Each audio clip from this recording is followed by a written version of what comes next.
Hey y'all, I'm Aeon. And I'm the Lioness. And you're listening to Box number 512 podcast. Grown Black Trans Woman Talk. Changing your world one conversation at a time. The show begins now.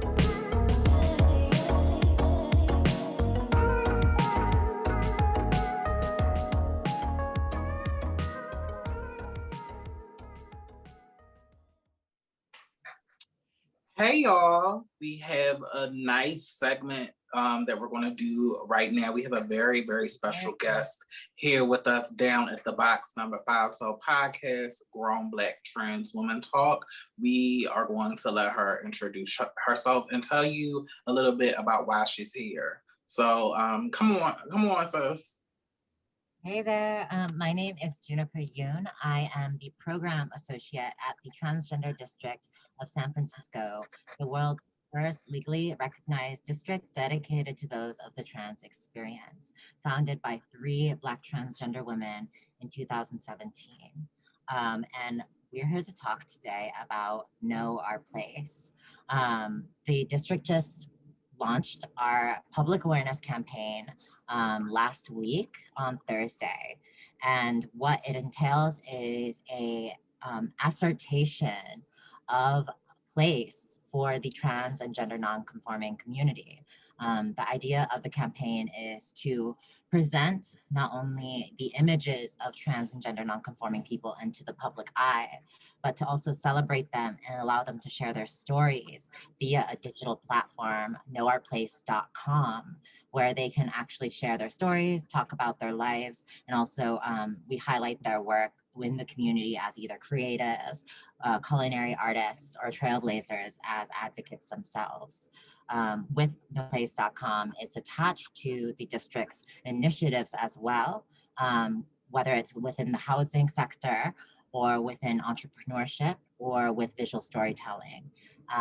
It's sort of a thought project between myself as the program associate and our fearless leader, Aria Saeed, who is the executive director and a Black trans woman advocate and socialite and just genius of her craft.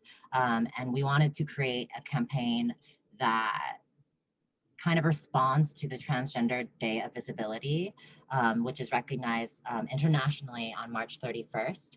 And this year it's, I believe, a Wednesday. And it talks about going beyond the idea of visibility by asserting these stories and being able to continue it throughout the course of a month and even beyond that, with the website existing in perpetuity. Were you a part of, Juniper, were you a part of the efforts to create this trans district? And if so, how did that then birth, what is now today this trans district we know, and how did your campaign get connected to the district? Yeah, so actually, I am relatively new to the district. I was brought in last year as a new program associate. Aria is one of the 3 co-founders.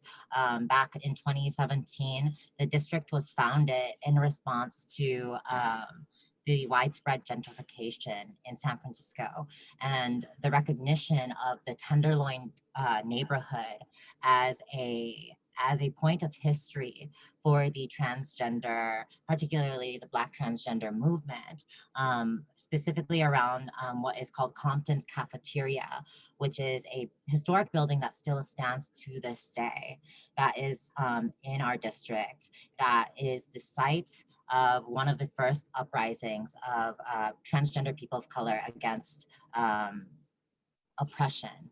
In 1966, it was a moment where the police kind of went into the cafe and were kicking out gender nonconforming and transgender folks from taking space there. And as a result, a trans woman ended up splashing her coffee on the officer, and incited riots that lasted several days. So this district not only has a historic place as an area of trans resistance, but it actually exists as actually the most densely populated area of trans and gender nonconforming identified folks to this day. It's also, I want to say, the campaign was created with me kind of having conversations with Aria about how she wants to not necessarily ignore the narrative of tragedy for trans, particularly Black trans people, but to, you know, put into the public eye the fact that we are not just our tragedy, that we have moments of joy, that we have so much power within us, and that we deserve to be seen and respected and cared for in ways that, you know, maybe folks only understand until after we are gone, or after Black trans women particularly are gone.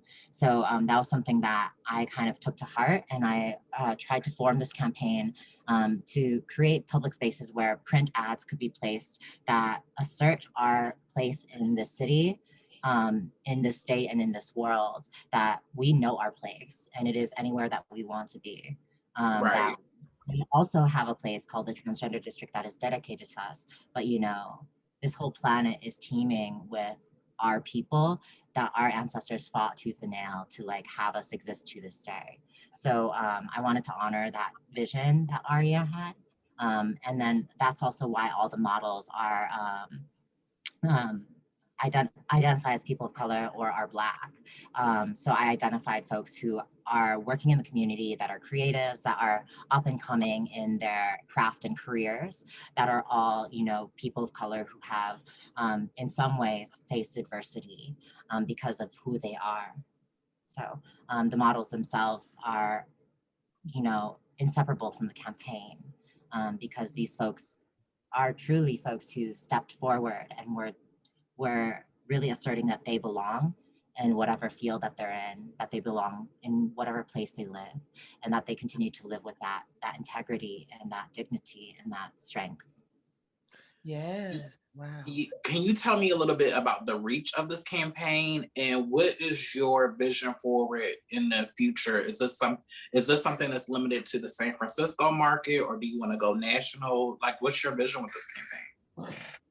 Yeah, so the intention, you know, I think we're all aware of the era that we're living in is super unique in the sense that public space is not how it used to be.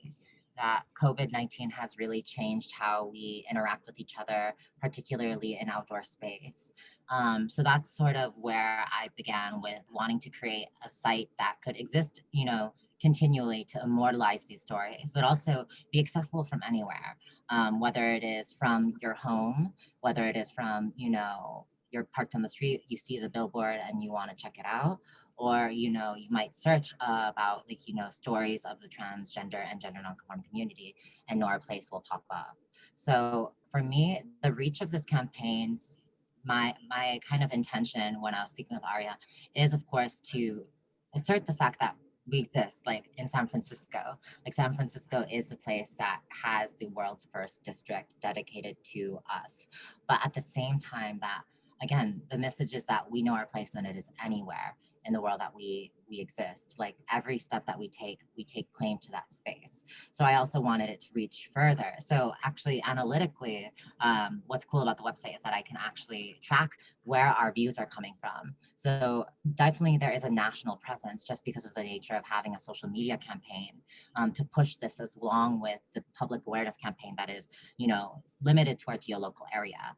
And with the hopes of that kind of being our launch pad, we're going to hopefully extend this through at least the print ads through the period in which we will have it up through Pride in June, which is, you know, typically a large tourist season in San Francisco. And it's a bit difficult to say because of COVID and you never really know. But the reality is that there are people traveling, there are people coming to and fro, whether for work or for family, things of that nature.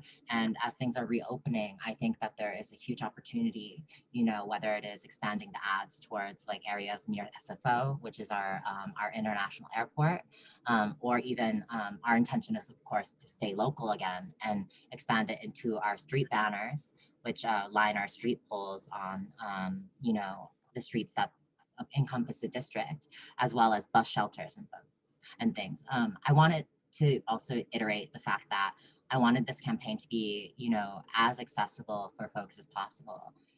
The reality is that, you know, with our district, we have a large number of folks who are low income or living below the federal poverty line. particularly those who are trans identified, those who are BIPOC identified.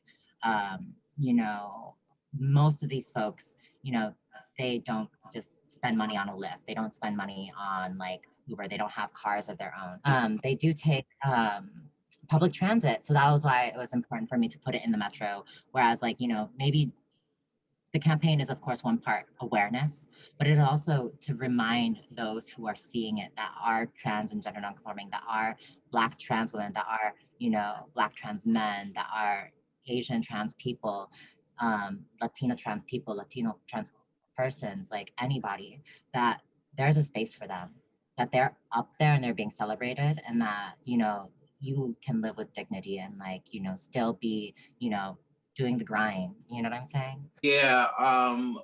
So before we let you go, the campaign is Know Your Place. Know Your Place. Know Our Place. Know I know Our it's confusing. Place. Yeah, Know Our Place. Yeah. And where can people find the campaign?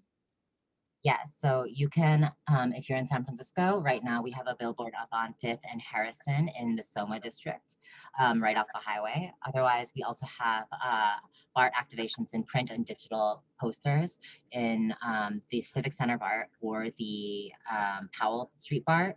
And then we also, of course, have our digital landing page, www.knowourplace.com. Knowourplace.com. And then where can folks find out more information about the Transgender District? Yes, you can definitely stop by our website, which is www.transgenderdistrictsf.com. Or you can follow us on Instagram at Transgender District. Juniper, we thank you so much for coming down to the Box Number 5 Hub and sharing this information with us. And we are hoping that the Transgender District has a successful campaign, and this is the first of many campaigns that y'all do, and we are really excited about the work that you all are doing over there. Thank you so much. I super appreciate it. Thank you for listening to another episode of Box Number 512 podcast, Grown Black Trans Women Talk. And don't forget to become a patron on the Box Number 512 Patreon page, where we have all new exclusive content. And also don't forget to follow us on our social media, on our Instagram, Twitter, and Facebook pages. And also become a subscriber on our YouTube page. Until next time, bye.